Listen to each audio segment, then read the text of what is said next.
Surat Petrus yang pertama. Namanya Simon atau Simon saat dia pertama kali menjadi pengikut Yesus.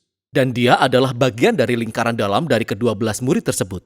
Ketika dia membuat pengakuannya bahwa Yesus adalah Mesias, Yesus mengubah namanya menjadi Kefas yang merupakan bahasa Aram untuk batu karang, yang kemudian diterjemahkan ke dalam bahasa Yunani menjadi Petros atau Petrus.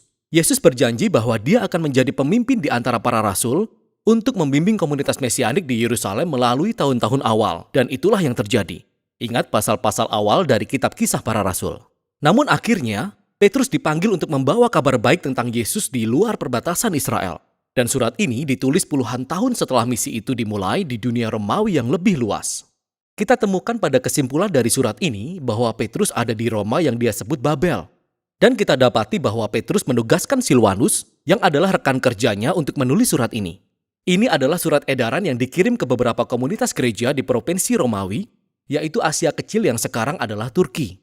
Dan Petrus mengetahui bahwa kebanyakan orang Kristen non-Yahudi ini dianiaya. Mereka menghadapi permusuhan dan pelecehan dari tetangga Yunani dan Romawi mereka. Sehingga Petrus menulis surat ini untuk menguatkan mereka di tengah penderitaan mereka.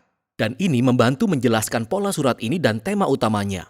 Surat ini dibuka dengan salam dan kemudian berlanjut dengan sebuah lagu pujian puitis kepada Tuhan yang memperkenalkan tema-tema kunci yang digali dalam kerangka utama surat tersebut, di mana Petrus pertama kali menegaskan identitas keluarga baru yang terdiri dari orang-orang Kristen yang teraniaya ini, yang akan membantu mereka melihat penderitaan sebagai cara untuk bersaksi tentang Yesus. Dan ini menjadi cara untuk memfokuskan harapan masa depan mereka akan kembalinya Yesus. Mari selami dan kita akan melihat bagaimana semua bagian-bagian kecil ini bekerja sama. Jadi Petrus membuka dan menyapa gereja-gereja ini sebagai umat pilihan Allah yang diasingkan di seluruh dunia. Nah, Petrus membuatnya jelas di sepanjang surat ini bahwa orang-orang Kristen kepada siapa surat ini ditujukan adalah orang-orang non-Yahudi. Tetapi di sini, dia menggambarkan mereka dengan ungkapan dari Perjanjian Lama yang menggambarkan bagaimana Allah memilih umat Israel, keluarga Abraham, yang juga adalah orang asing dan pengembara. Ini adalah sebuah strategi kunci yang diulang-ulang Petrus di sepanjang surat ini. Dia ingin orang-orang Kristen non-Yahudi yang menderita ini melihat bahwa melalui Yesus mereka sekarang termasuk dalam keluarga Abraham.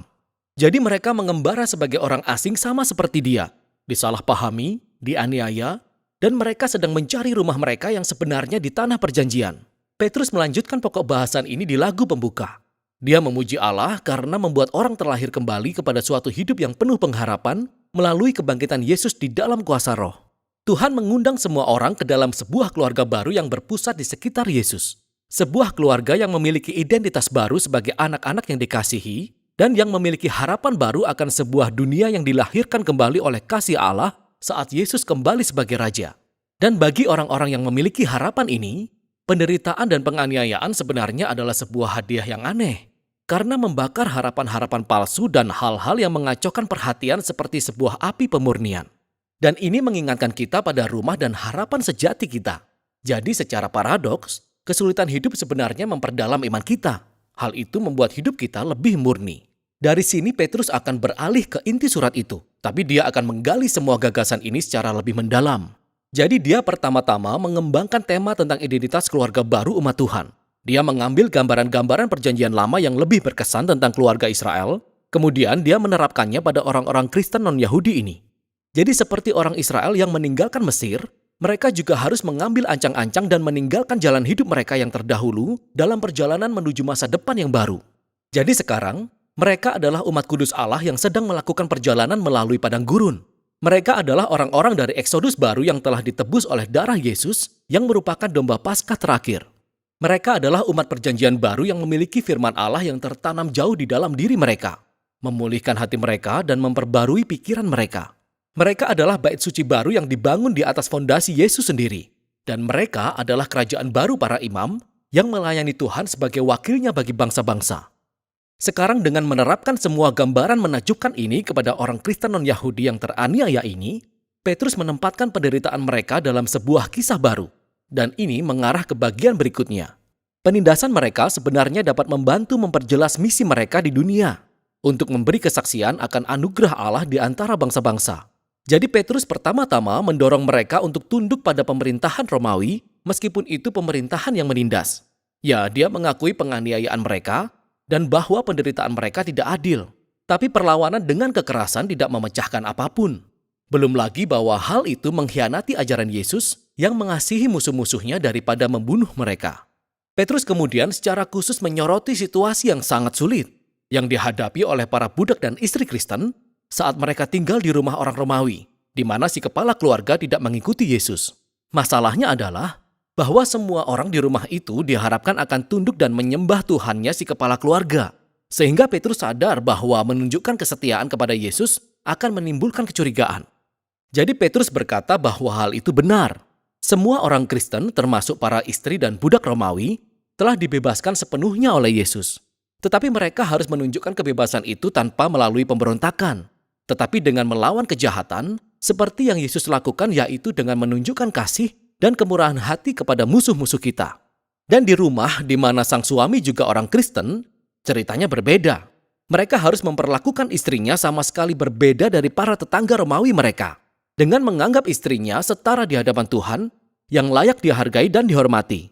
Dan Petrus berharap bahwa teladan kasih Yesus dan kerajaannya yang membalik keadaan ini akan memberi kuasa pada perkataan mereka, seiring mereka bersaksi tentang karunia Allah dan menunjukkan kepada orang-orang kebenaran yang indah tentang jalan Yesus. Tetapi Petrus juga seorang realis. Dia tahu bahwa orang Kristen akan terus dianiaya, sehingga dia mengingatkan mereka tentang pembenaran masa depan mereka. Dia mengingat bagaimana Yesus sendiri dianiaya secara tidak adil dan dibunuh oleh kekuatan manusia yang jahat. Namun kenyataannya, Yesus mati karena dosa musuh-musuhnya. Dan kemudian, Yesus dibenarkan dan diberi hidup kebangkitan oleh Roh Kudus. Dan sekarang Yesus ditinggikan sebagai Raja atas semua kekuatan manusia dan roh. Kemudian Petrus menunjukkan bagaimana baptisan menunjuk pada pembenaran para pengikut Yesus.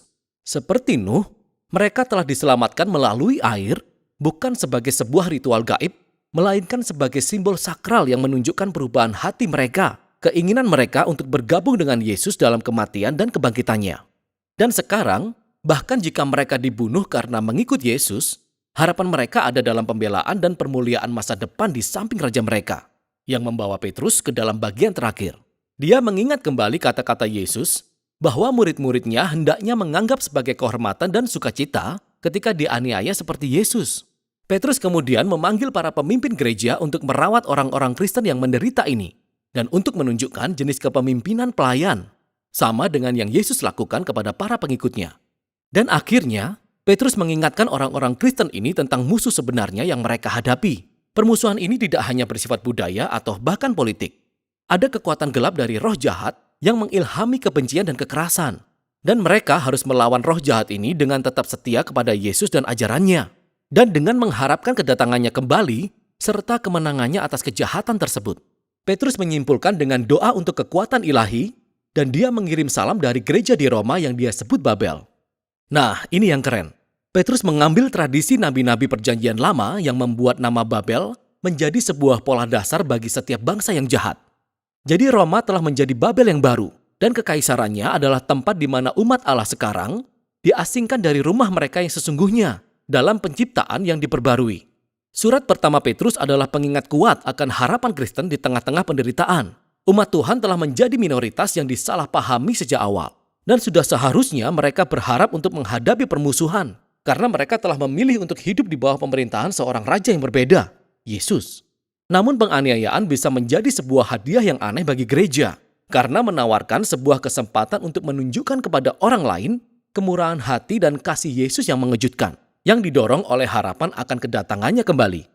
Dan itulah isi surat Petrus yang pertama.